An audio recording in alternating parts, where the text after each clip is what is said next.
But for now, we want to show you the second part of Griff's exclusive interview with Ukraine's President Volodymyr Zelenskyy. Watch. The U.S. just assumed the presidency of the United Nations Security Council, but yet the UN Security Council has failed to do anything to stop this war, anything significant. Is there time for change with the Security Council? I'm openly saying about that organization, especially on such high level, that it doesn't work. And especially the Security Council is supposed to do one specific thing. It's responsible for security. So the question is, what can it do to provide security or avert any war around the world? And the presidents of the countries that is in war, and not the one who is the president for only 1 year. I want to say that we do not feel some sort of powerful steps to stop the aggression of Russia.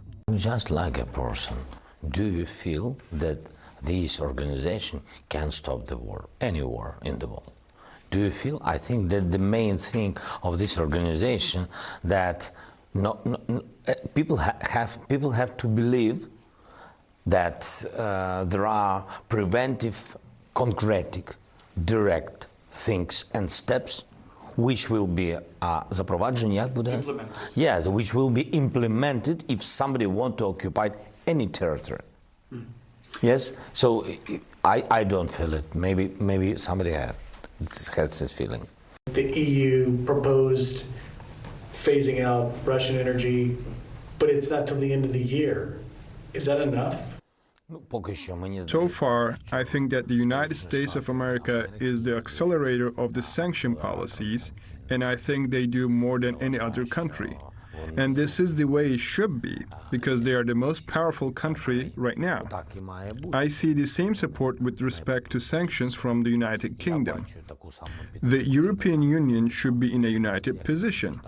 They don't have it with respect to certain sanctions. For those sanctions the European Union introduced, we are thankful to them. However, they have to be thankful to themselves, because the role of Russia against Ukraine, it's a war against the values that Ukraine defends. And these values are the values of the European Union countries.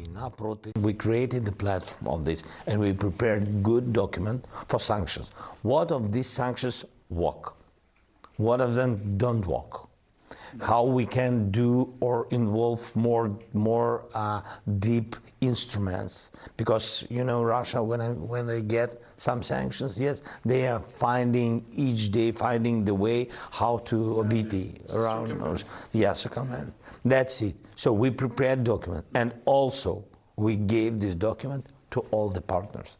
You also have to know it. So I mean that we are not waiting for somebody, because we are losing our people.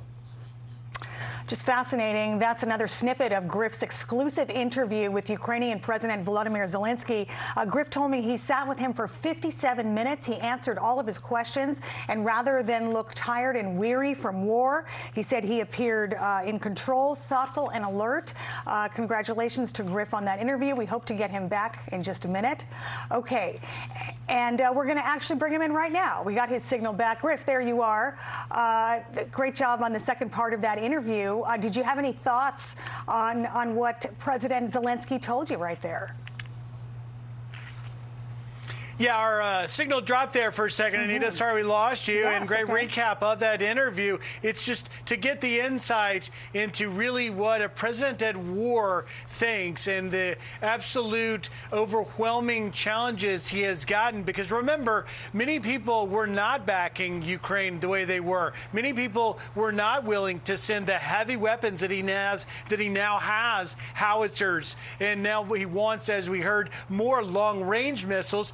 Because, Anita, he doesn't just want to resist as they did near the Kyiv capital. He wants to take the fight to them in the eastern Donbass, which they've been at war for the past 8 years. And now he wants to go on the offensive to drive Russian forces out of areas like Kharkiv, Ukraine's second largest city. And he wants ultimately to stop Russia from being able to take over entire sections or towns of Russia. But Mariupol obviously hanging in the balance. It's great news that we broke this hour that all of the women, children, and elderly seem to have got evacuated, according to the Ukrainian Deputy Prime Minister, Irina Vereshchuk, but yet the fight for that city and whether or not that city falls into Russian hands is yet to be determined, so it continues very much.